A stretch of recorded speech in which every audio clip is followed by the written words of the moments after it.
அண்மைச் செய்தி. சென்னை அரும்பாக்கத்தில் உள்ள தனியார் மருந்து கடையில் சட்டவிரோதமாக தாய்ப்பால் விற்கப்பட்டதாக புகார் எழுந்திருக்கிறது.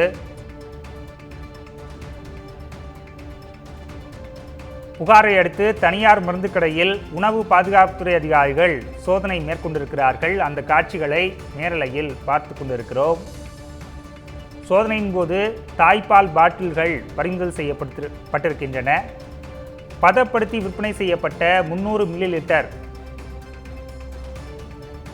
இது தொடர்பாக கூடுதல் விவரங்களை வழங்குவதற்காக செய்தியாளர் வீரகுமார் இணைந்திருக்கிறார். வீரகுமார், சில நாட்களுக்கு முன்புதான் இதே போன்ற ஒரு புகார் வந்தது. தற்போது இரண்டாவது முறையாக வந்திருக்கிறது.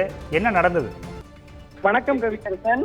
சென்னையில் ஏற்கனவே மாதவரத்தில் இதே போல தாய்ப்பாலினை பாட்டிலில் அடைத்து சட்டவிரோதமாக விற்பனை செய்து வந்ததாக மாதவரம் பகுதியில் ஒரு தனியார் மருத்துவ நிறுவனத்தை காவல்துறையினர், உணவு பாதுகாப்புத்துறையினரின் அறிவுறுத்தலோடு அந்த கடையினை சீல் வைத்திருந்தார்கள்.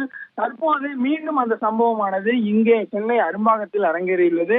அதாவது சென்னை அரும்பாக்கத்தில் உள்ள ஆர்கே பார்மா என்ற தனியார் மருந்து நிறுவன கடையில் இரண்டாவது தளத்தில் சட்டவிரோதமாக தாய்ப்பாலினை பதப்படுத்தி 200 மில்லி, அதாவது 50 மில்லியில் இருந்து 100, 200 மில்லி பாட்டிலாக மொத்தம் 300 மில்லி லிட்டர் இந்த தாய்ப்பாலினை பதப்படுத்தி வைத்திருந்தது உணவு பாதுகாப்புத்துறை அதிகாரிகளுக்கு தகவல் கிடைத்துள்ளது. அந்த தகவலின் பேரில் சென்னை உணவு பாதுகாப்புத்துறை அதிகாரி சதீஷ் தலைமையிலான குழு இந்த ஆர்கே பார்மா என்ற தனியார் மருத்துவ தளத்தில் இருக்கக்கூடிய இரண்டாவது தளத்தில் நடைபெற்று வரக்கூடிய அந்த மருத்துவ கடையினை தற்போது சீல் வைப்பதற்காக உரிய நடவடிக்கைகளை எடுத்து வருகிறார்கள்.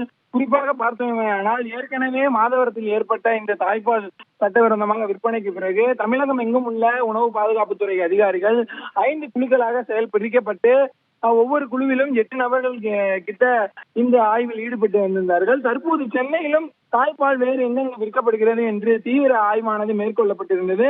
அதே போலவே தற்போது சென்னையில் இந்த ஆர்கே பார்மா டிஸ்ட்ரிபியூட்டர்ஸ் என்று சொல்லக்கூடிய நிறுவனத்தில் சட்டவிரோதமாக 300 லிட்டர் மில்லி தாய்ப்பாலினை விற்பனை செய்து வந்ததனால் அந்த கடையினை உணவு பாதுகாப்புத்துறை அதிகாரிகள் சீல் வைப்பதற்கு தயாராக வைத்திருக்கிறார்கள்.